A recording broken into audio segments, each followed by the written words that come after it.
And we're going live.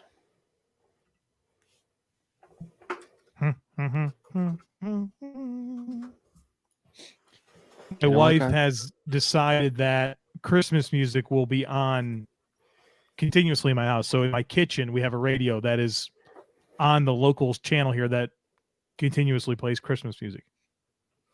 And I'm not a big Christmas music fan, so. No, I think we handled that in Would You Rather last week, right? But do you know what the undisputed best Christmas song is, and it's not close? Mariah Carey's All I Want for Christmas Is You. No. Worst take ever. That is not it. Christmas song. The Christmas song is the best Christmas carol, and it's not close. Nat King Cole is the best version. Blake Shelton is the second best version. I don't know. I kind of think Feliz Navidad slaps. That's a very good. It very does, good and I can play that on guitar. So that's a wow. Yeah. All right, gentlemen, we have a couple of minutes here. Pepsi's our title sponsor today, which means I need to grab a Pepsi for the show. So, You bet. Thanks for getting that out of the way for us, Chris. Don't forget, though, our live streams are brought to you by our friends at Mighty Swell. Listen, if I had a Mighty Swell, it would have been open by now. Well, your boy Kyle's got one. Yeah, peach. I'm going peach tonight, Joe. Blackberry for me. Yeah. Ooh, you. Mm-hmm. You talking to me? All right. So what's the Deshaun Watson thing? Oh, brother.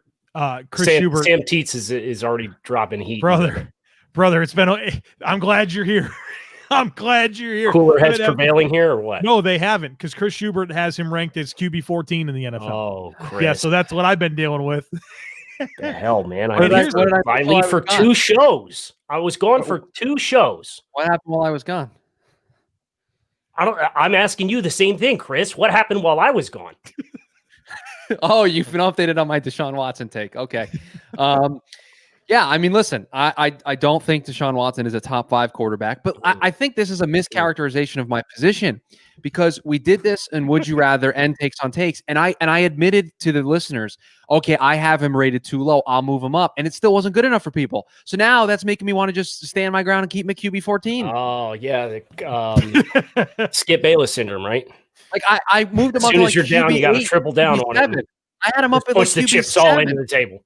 Kyle, here's the worst part about this, that I am being inundated with DMs and tweets about it. It's like, can you hit up Chris? Like, it's become your problem, not Chris's problem. Right. That's the problem. Is now is my problem that this guy has a crazy take on Deshaun Watson. Lordy. So glad you're here, Kyle. Yeah.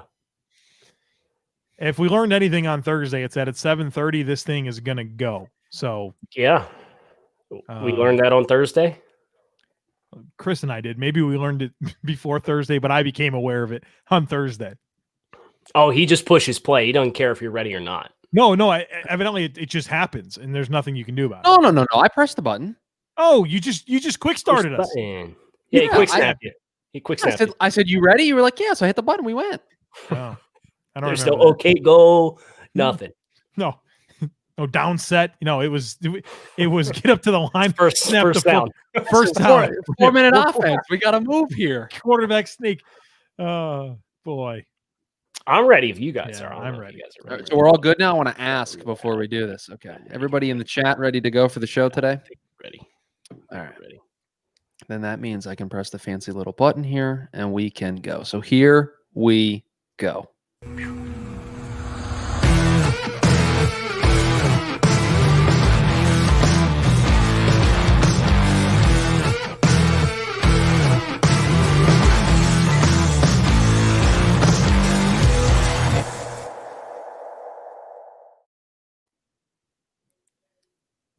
What's better than this? Guys, me and dudes here on the Draft Dudes podcast presented by Locked On. It's Joe Marino and Kyle Krabs and Chris Schubert from the Draft Network. And we are your hosts here on this live episode of Takes on Takes, live on a Monday evening and in your podcast feed on a Tuesday. Today's podcast is brought to you by Pepsi. This football season will be different, and Pepsi is here to get you ready for game day no matter how you watch this season.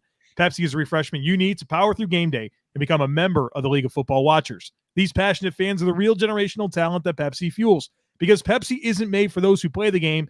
It's made for those who watch it. And Kyle, I know we maybe haven't talked about this, but are we rebranding this thing as the Draft Dads Podcast? Oh. Welcome to fatherhood, my guy, Kyle Krabs in the house, and with that new dad smile. Draft Girl Dads Take podcast. A step further. Yeah. Life's good, man. Life's great. You know, I think this encapsulates where Kyle's at in his life. Him and I, when did we talk on the phone today? 3:30, something like that this afternoon?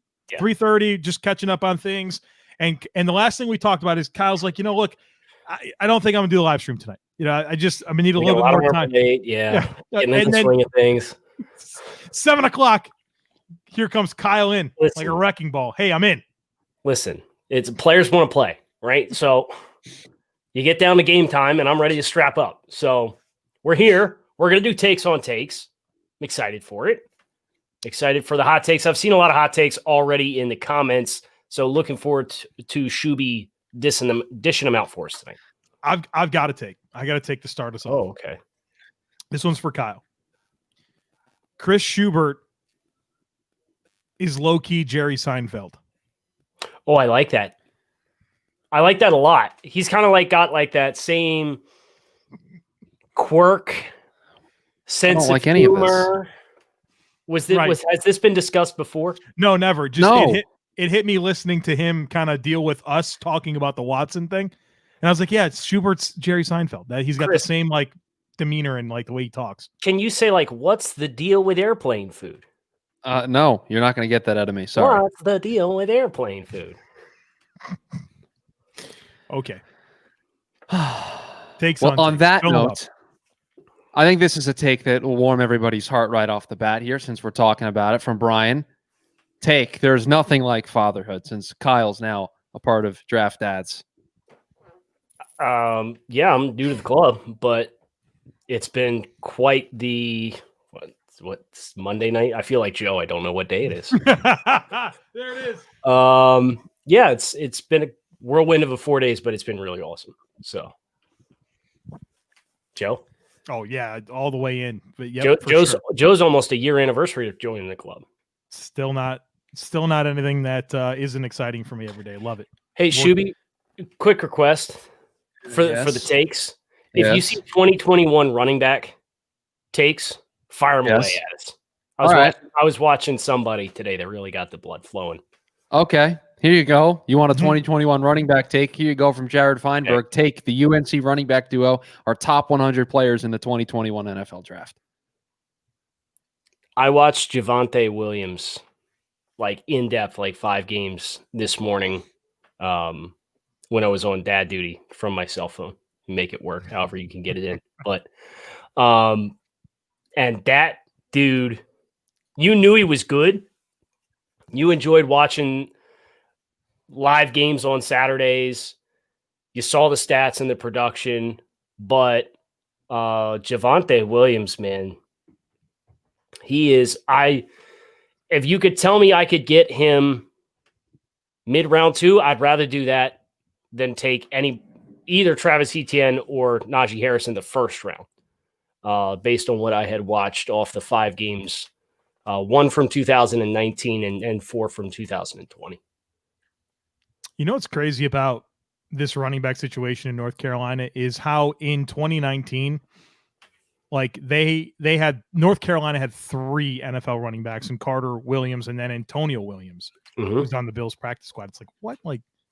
3 NFL running backs in the same UNC backfield? It's pretty crazy to me. I think Javonte Williams is a top 100 guy. I'm not fully convinced on Carter. I like Carter. But I think back. Yeah, he's a nice back, but is he just kind of ordinary across the board? He's got pretty good wiggle, pretty good juice, but you don't see him breaking tackles and in the physical components go with some of the elusive traits that Williams also brings. He's nowhere. I don't think he's anywhere near as explosive, but who was that UNC back a couple years ago that went to Arizona? TJ Logan. Yeah. Kind of get those kinds of vibes from him as far as what his valuation is probably going to be, which is a mid day 3 guy and a serviceable back. And Logan had some injury issues that really watered down his ability to make an impact at the NFL level. But Javonte Williams slam dunk.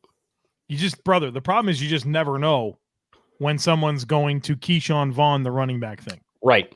You know Right. what I mean? You think you got a really good vibe, and then a team doesn't have a pick for 2 rounds, and they're like, well, shoot, we need a running back, so let's just go ahead and take the best one on the board.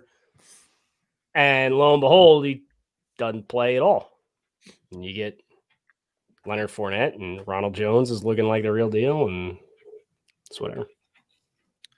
This take from Dion Dunn, and it has to do with some latest college football news. With high expectations, Saban being in your own state and having to play and recruit against Bama, Georgia, LSU, and Texas A&M every year, Auburn is the hardest coaching job in college football.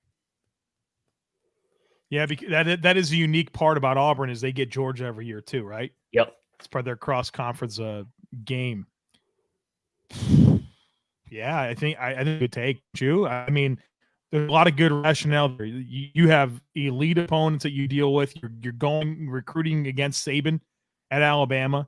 I think it's a good take. I think it's a really good take. That's a tough job. I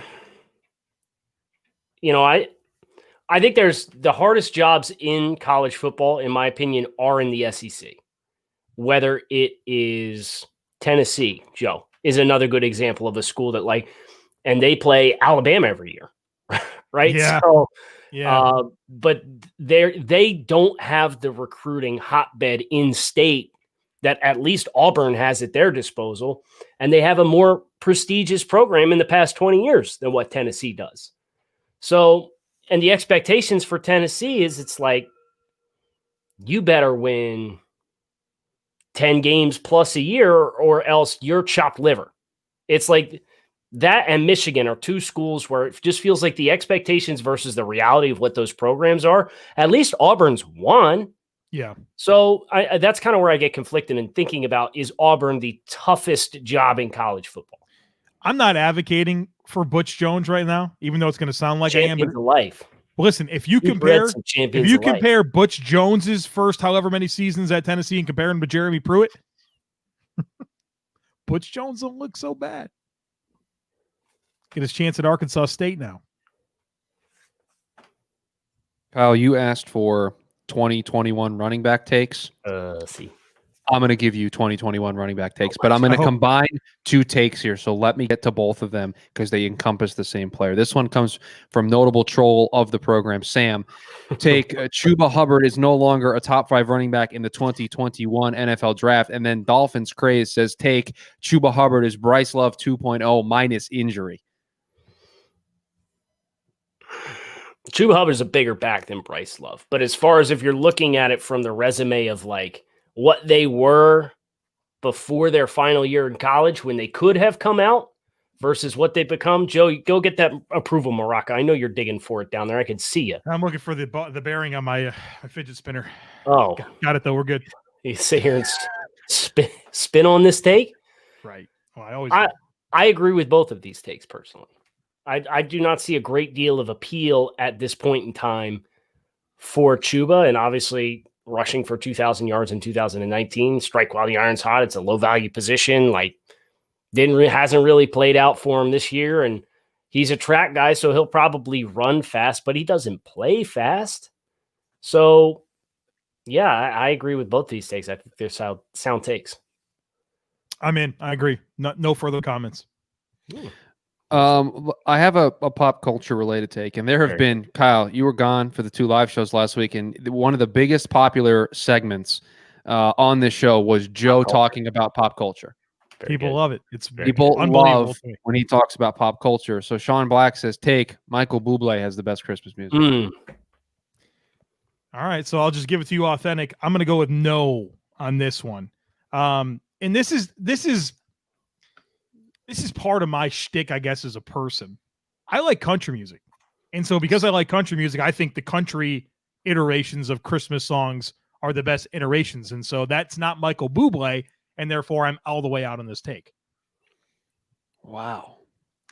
That's the thing, is I just have to be honest about the way I feel. I have to be honest about the way I feel.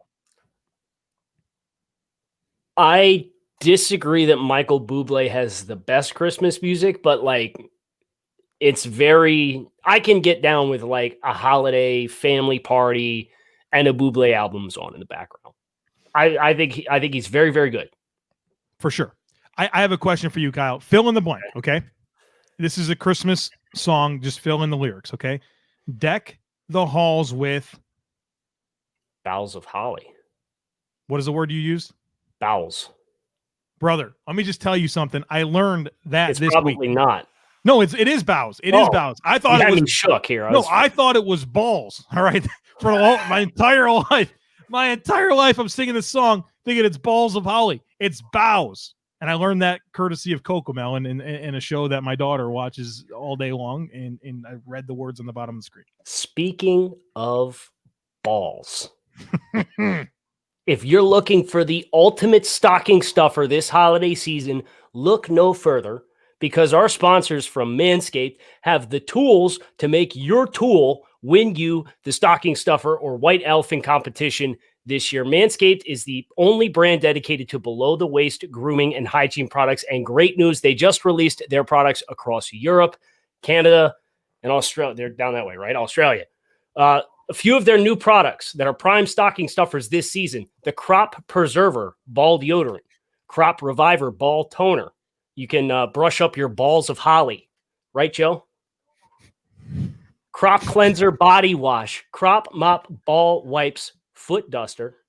Shears 2.0 is a luxury 4-piece nail kit. The Weed Whacker Nose and Ear Hair Trimmer, which provides proprietary skin-safe technology to get rid of those nasty, nasty nose hairs. There is plenty for you to cash in on this holiday season and stuff your stocking at manscaped.com using promo code TDN.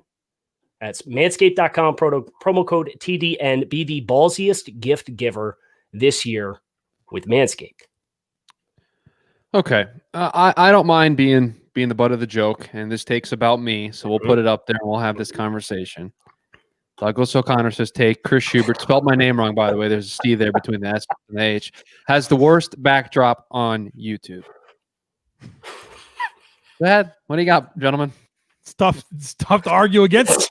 This is a blank wall. I am not at home. I am not at my apartment in Arizona. I am staying with family working on the East Coast. It's not my normal setup, okay?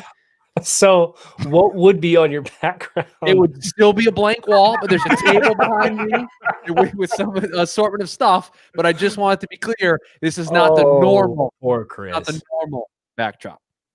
Poor Chris. See, Vontel, this is what I'm talking about here, okay? This is what I'm talking about. You said you had a boring Vontel take earlier, and I didn't put it up. This is the kind of take I expect from you, Vontel. Texas Roadhouse is the best mainstream non-fast food restaurant in America. Now, Joe, we are not doing the fast food debate that we did last week. I do not want to go down this road. Do you feel like Kyle needs to be briefed on this, though, a little bit? Sure. Yes, I do. Chris believes that the definition of fast food, the criteria for fast food is that you have a drive-through. If you have a drive-through, then you're fast food. If you don't have a drive-through, then you're not fast food. So Starbucks is fast food? No, because they don't serve food. They serve coffee. Myth busted. Yes, no, they no, do no, serve food. I mean, I said Dunkin'. I'm all the way out on that take, Chris. I said Dunkin' Donuts counted as fast food, so we'll put Starbucks in there as well. Yeah, they have a drive-through. I'm all the way out.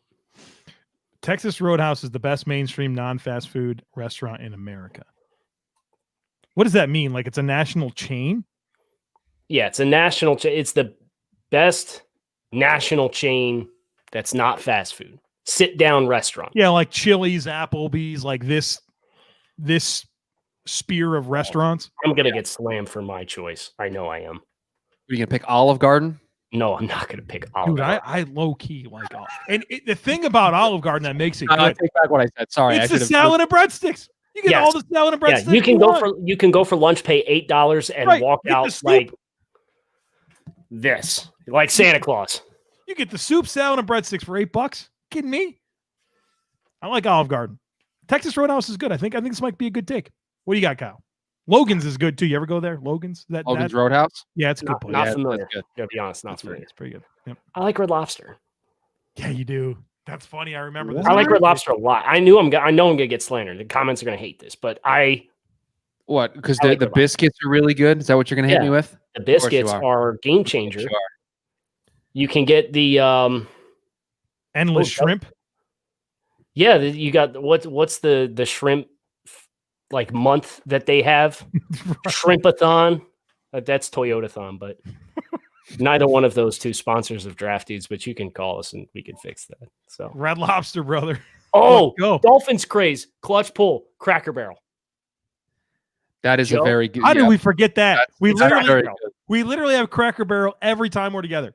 If we go on a road trip anywhere, we stop at a Cracker Barrel and have the country boy breakfast with steak, and you ask for medium rare, and they give it to you well done. But nevertheless, it's worth it. Don't order a steak for $12 at a Cracker Barrel and expect to get a medium rare. Good take on Cracker Barrel. I'm in on Cracker Barrel. I'm in on Cracker Barrel as well. I take back Red Lobster, but Red Lobster is a first round on the big board, mainstream, non-fast food. Colby Dunn, this is an interesting thing considering they won a game yesterday. Cardinals will fire Cliff Kingsbury after next season after a regression. Did you feel like when they made the decision to hire Cliff Kingsbury after they were one and done with Steve Wilkes and Josh Rosen, right, that they were somewhat going to have to commit themselves to this course? So I think it would have to be clear at the end of 2021 that Cliff is holding the team back. I think it's clear now. But I think it's going to have to be abundantly clear to ownership that they agree with that and that they're willing to let, their handsome coach out the building and pay him and another coach to coach the team.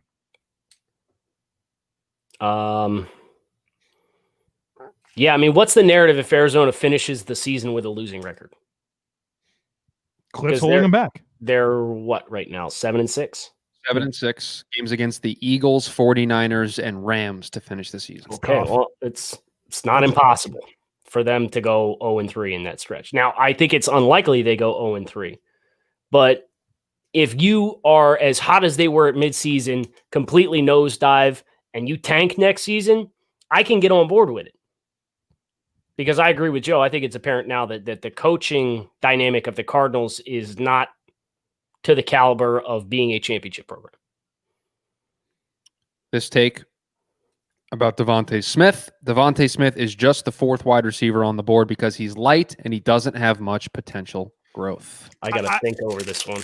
Go ahead. See, no, I want you to take it. No, because this is very real in your world right now. You're in this position as a fan of the Miami Dolphins where you need a wide receiver and you have potentially a chance to get Jamar Chase, Devonta Smith, Jalen Waddle, right? Maybe somebody later in the first round. So how do you feel about it? How do you reconcile that this player is terrific? He gets open, he catches the football, makes tons of plays against top competition, but at the end of the day, he's 175 pounds. Where are you at on this? So Jorge says he's wide receiver 4. Who are the 3 that are in front of him? Chase, Waddle. I don't know who the other. Oh, I mean, Bateman, Moore. I don't know. I'm not ready to buy any of. I'm not ready to buy any of those guys over Devonta Smith.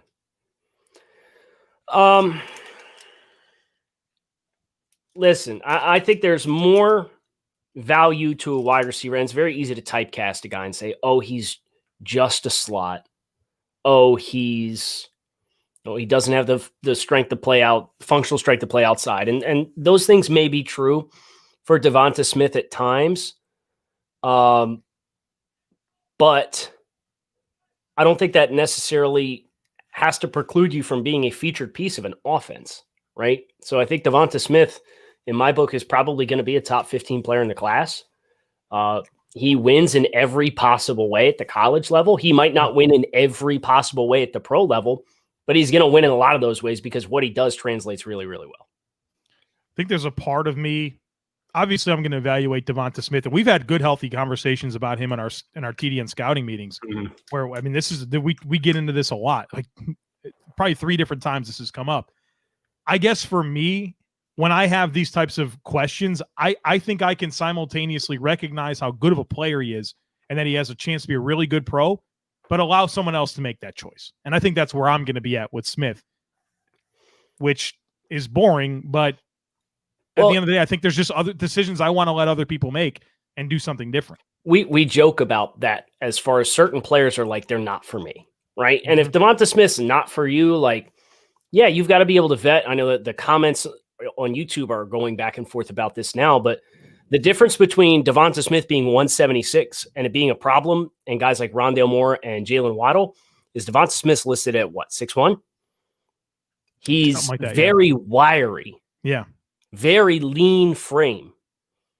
And if you ask him to stack weight onto his frame, does that come at the expense of the separation ability and short area agility and burst into his breaks that makes him so good as a receiver? You think about guys like Rondale Moore, who I personally would not touch in the first round based on the injury red flags that we have here. Jalen Waddle, who's, both those guys are around 180, but 5'10", 5'9". They're much more condensed and their build is more friendly, even though, the durability isn't there. So it's kind of this, it's all risk assessment. Anything in the NFL draft is just a risk assessment. And if you're not comfortable with that risk, if you feel like you can get 90% of Devonta Smith in the second round with Chris Olave, which is kind of the school of thought that I have, I'm not going to draft Devonta Smith, but that doesn't mean I won't covet Devonta Smith as a player and say, look, he's really good, but like the risk is there. It's just, if I'm the decision maker, Joe, like you said, you got to ask yourself, would I stake, if my skin is in the game here, would that be the decision I make? I have a take here from Michael about Brian Daboll. And so, Joe, I'm going to put this up there. It's something we've talked about a lot on this show, I think, but I kind of want to share some thoughts on this when you guys are done. Brian Daboll will be the best head coaching hire this offseason and will be perfect for whatever team gets Trevor Lawrence than any other candidate. So, spoiler, I wrote a piece on Brian Daboll and his prospects as an NFL head coach that's releasing on the Draft Network Tuesday. So check that out on the draftnetwork.com. And where I kind of focused in at the end of the piece was really 4 teams. Cincinnati, who I don't think is going to fire their coach. The Los Angeles Chargers, who I don't know how you couldn't see what Josh Allen and Brian Daboll have been able to accomplish and say, yeah, I don't want that for my quarterback, my Justin Herbert. I think you should. And then the Jets and Jaguars, who have the first and second picks in the draft, that are going to likely get Trevor Lawrence and Justin Fields. And so when I think you talk about Brian Daboll, who has 20 years of experience in the NFL, 11 of them coming with Bill Belichick. He's won 5 Super Bowls. He had 1 year with Saban in Alabama in 2017, was the offensive coordinator for a national championship football team, has been in Buffalo since 2018 and has had a front row seat to watching Sean McDermott win in Buffalo, something that nobody's been able to do since the 90s. And say, all of that, plus what he's been able to accomplish with Josh Allen, how on earth would you not want that for your young quarterback? And so I do think when you're considering a coach and you're one of those teams that has secured a franchise quarterback or is about to get one, I want to give that guy Brian Daboll. Fun fact for Joe, by the way. Do you know how long it's been since both the Buffalo Bills and Miami Dolphins had winning seasons in the same season? Both? Yeah, same season. It's probably 95. 99. Okay. So we are one Dolphins win away from partying like it's 1999 here on the show. Well, you won't have a loser. Yeah, you've clinched not having a loser. Yeah, but we need one more to win. You need 9. Yeah. So is it the Raiders this week? No, Patriots this week. Okay. Yeah, a very real thing. And then let's do it. That's the thing about Miami. So not to get into a Miami discussion, but yeah, I mean, Patriots and Raiders, these next 2, man, critical. Playoff starts this week for Miami. It's pretty straightforward. Yeah. You win 2 out of 3, or if Buffalo clinches the division and they sit guys, who knows what that record can end up looking like. But playoff starts this week for Miami. That's the crazy thing is you could win all 3. You could win all 3 and you'd be 11-5. Imagine that in year 2 under Brian Daboll with Tua. Brian Flores. What did I say? Brian Daboll? Yeah. Yes. My bad. Brian Flores. Brian Flores. Yeah. Listen, I know they're both bald, but come on, man. Well, very different looking bald men, right? Different looking guys. That's the only thing they have in common. Handsome. Listen, and they came from the Patriots tree. It's true. It's very true. Can I share my concerns about Daboll? You can after I say one more thing. Wouldn't that be something if after all these years of failed Belichick assistants, if the 2 good ones that take over jobs are Flores and Daboll? Yeah, because they're like the least. They were like, I don't know, all the McDaniels was super sexy for a while, and Charlie Weiss, and Like all the offensive guys like move the needle, and then Daboll's kind of just been like an afterthought relative to so many of the other Belichick products. So when it comes to Daboll, and Joe and Kyle, please tell me if I'm wrong in thinking this, but my concern is the reason why we're seeing him have so much success right now in Buffalo is that he's able to strictly focus on working with Josh Allen and work on crafting an offense, where I feel as if he takes a head coaching job, there are just inherently more responsibilities that come with that he's not going to be able to strictly focus on working with Trevor Lawrence, working with Justin Fields. He's got to be involved in defensive meetings. Yes, if he hires a great coordinator, he doesn't have to worry about that stuff, but he still has to be involved, and that's a time management, it's a resource management thing to where, like, I just don't know if you're going to get the exact Brian Daboll you're seeing with Josh Allen, take him out of Buffalo, put him in New York with the Jets, and, oh, Trevor Lawrence is guaranteed to be successful. That's a concern you should have with every single guy that's never been a head coach before. So I have a hard time pinning that against Daboll, because that's true for anyone that you'd bring up. For anyone that's interested, I was hopeful to find, I did find it. So Daboll met with the media today, and he was asked about his relationship with Stephon Diggs. And Brian Daboll, one of his things about him that comes up when you listen to players talk about him or him talk to the media is he's always FaceTiming players. They say, like, Brian Daboll all the time is just FaceTiming us. And like it's never usually about football. And Daboll was asked about that specifically and how he was able to acclimate Stephon Diggs. And his quote today was, players don't care how much you know until players don't care how much you know until they know how much you care about them. And I feel like seeing the way McDermott has installed the culture in Buffalo and create this environment where everybody cares and loves each other and doesn't want to let each other down. I mean, I would be encouraged about Daboll being able to overcome your concerns based on his exposure in Buffalo the last 3 years. But I guess the problem is that's not what you're hiring him for. You're hiring him to be the quarterback whisperer and developer of whoever your young franchise quarterback is. And you can build a team and miss on a quarterback.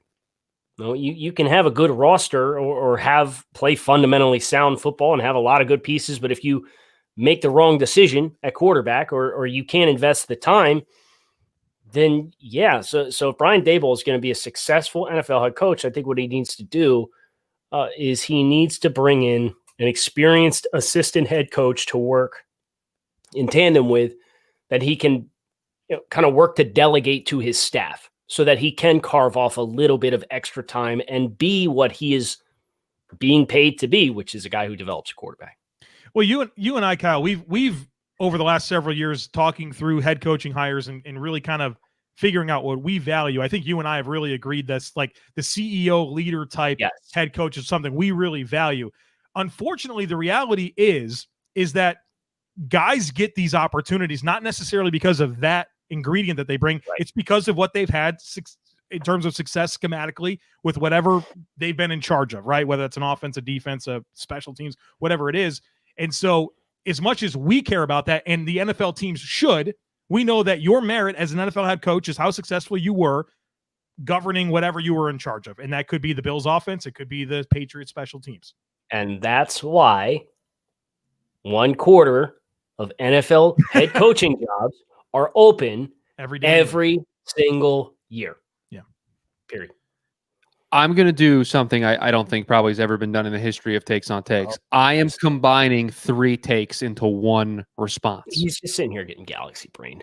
Okay. I like it. First take. Justin Fields will be stuck in a not as dire Sam Darnold situation because they somehow retain Marrone and fire him 1 to 2 years too late after 2021. We have this take. Hold on, I got to scroll up and find it again. Justin Fields' comp is Sam Darnold. And then this take, the Jags take Zach Wilson at 2. There you guys go. A bunch of quarterback-related takes, most of which involve the Jags. Holding on to Marrone would be a massive mistake. It would also be very Jacksonville. Yeah, that would really validate all the stuff you've really kind of preached when we've talked about this. Because they've already fired the GM. Yeah, and they just already fired Dave Caldwell. So now we're going to sit here and hold on to Marrone. And that was a report. Was that Schefter had that last week? Said there's a very real chance Marrone's back next year. Mm-hmm.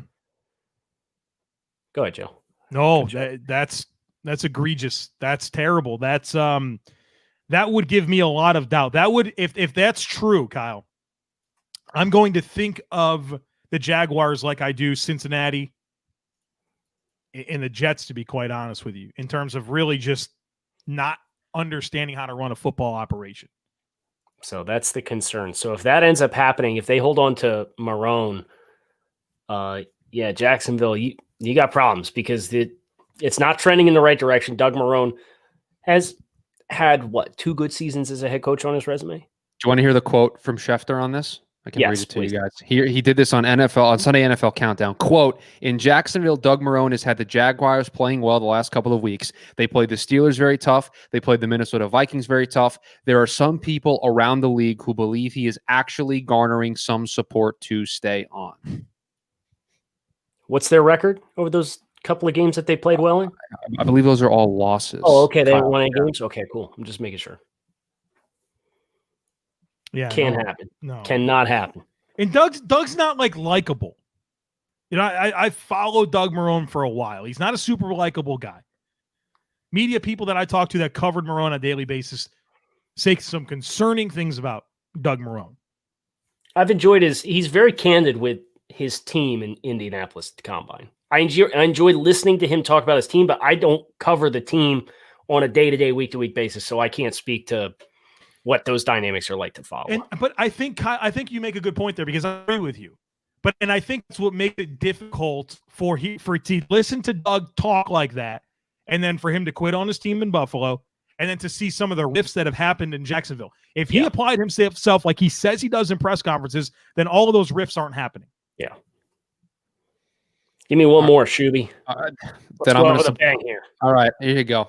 Take Joe Marino's brother is Seth Rogen. Brother. Frank? He's definitely not Seth Rogen. Oh, so they're saying you look like Seth Rogen. I get it now. Maybe that's what they're getting at. Frank, no. David, no. So, yeah, they're saying your doppelganger is Seth Rogen. That's basically the my interpretation of the take. I know who that is. I've seen Knocked Up. He's in that. Pineapple all right. Express? No, let's play a game. How many Seth Rogen movies have you seen, Joe? And can you name them? Yeah, just name as many as you Name as many as you can. See how many you can go before you put him in a movie that he's not in. Okay. Monsters versus Aliens. He was the voice of one of the monsters in that. Hold on. I just want to make it very clear that right out of the gate, the first movie that you're going to name about Seth Rogen is an animated film. Okay, I'm pulling up his filmography to make sure right, but go ahead. Yeah, he's in that, so you don't have to. I've seen Knocked Up. Zach and Miri Make a Porno. I believe he's in that one. I believe he is in that one as well. Yes, that's technically a television-related film, but that's fine. You're good. That's a theatrical release, sir. Was it? Okay. There you go. What was that one? He's becomes an unexpected dad. What's that called? Maybe Kate Hudson. No, not Kate Hudson. The blonde girl's in that. You know what I'm talking about? He inherits this child. He's like a godparent or something. What's that movie called? Joe, this is your segment, buddy. You got to name the movies. Kyle, what is that one called? I've seen that one. Can you guys at least nod and say that I'm on to something here? It's more fun this way. Jeez. Is he in Tropic Thunder? I don't believe he's in Tropic Thunder. No, I'm looking at his filmography right now. No. All right. That was fun. What was that one I was thinking of? What was the movie I was thinking about? Where he becomes a dad. Because his friends I don't know what you're talking about. Yeah, I don't know what you're talking about. I think you're making it up. I think that's how far we got before you made up. We didn't get Pineapple Express. Nope. Never saw it. We didn't get Super Bad. I've never seen Superbad, but yeah, my God, guys. That would have been one that I would have gone to. I know he's in it. Right. The Interview. He's in The Interview. He's in This Is the End. This Is the End is a great one. Oh, that's one of the worst movies I've ever seen in my life. Really? Oh, I thought that was funny. Oh, just as bad of a movie as you'll ever find right there. This Is the End. I popped that on. Step Brothers we mentioned. Knocked Up we mentioned. He's not in Step Brothers. He plays a sporting goods manager in a cameo role. That is counts. It's in the filmography. 40-year-old virgin. Yes, he's in that movie. We didn't mention that one. He is in You, Me, and Dupree. I've seen that. Okay. That's not a bad movie. Off the wall small one for him. Yeah, Yeah, kind of that would've off been brand for Joe. 22 Jump Street. He's in an uncredited cameo there. I saw guess 22 Jump Street. I've seen that. he plays Steve Jobs. He plays Steve Wozniak and Steve Jobs. No, I did not know that. Okay, and then he's the voice of Pumbaa in The Lion King that just came out. I figured that was up your alley, Joe, with the anime. I've seen that. So, I went to the theater to see that. for- Kyle was very disappointed to know that I saw that. I actually did. I ended up going. You wound up going, but then you had like all kinds of weird opinions about that. About seeing the remake of The Lion King? Yeah, you were all fired up, and then you went and saw it, and we had a little bit of a riff over this. My wife wanted to go. But you were like anti going to see it. You're like, I've already seen this. I'm not. Yes, I don't need to go see the exact same movie that I've already seen just because we decided to make it live action and dub the lips over the animals instead of doing the cartoon version. But the first movie you mentioned, Joe, is Monsters vs. Aliens. Like that's the one you went with. Heck yes. There's a wonderful voice talent in there. All right. Can you name anybody else that's in that movie? Monsters versus Aliens? I don't think I can, to be honest with you. I have the list in front of me. Oh God, I probably can't. I don't think so. Reese Witherspoon, Hugh Laurie, Will Arnett, Kiefer Sutherland, Rainn Wilson, Stephen Colbert, Paul Rudd, just to name a few. Star-studded cast. I feel like you didn't know that off the top of your head. No, I didn't. I didn't know Seth Rogen was in the movie. I'm just upset that's the Seth Rogen movie you went to first. He's the Joe. blue creature with one eye. So that you can tell me, but you can't tell me another voice in the movie. We're done here. Yeah, we got to go. We're done here. Monday Night Football, Browns, Ravens. If you're watching us live, thanks for tuning in. If you missed us live, YouTube, Mondays, Thursdays, the Draft Network, Draft Dudes Live, Kyle Krabs, Joe Marino, Chris Schubert. Thanks as always for watching. We'll talk to you guys again next time.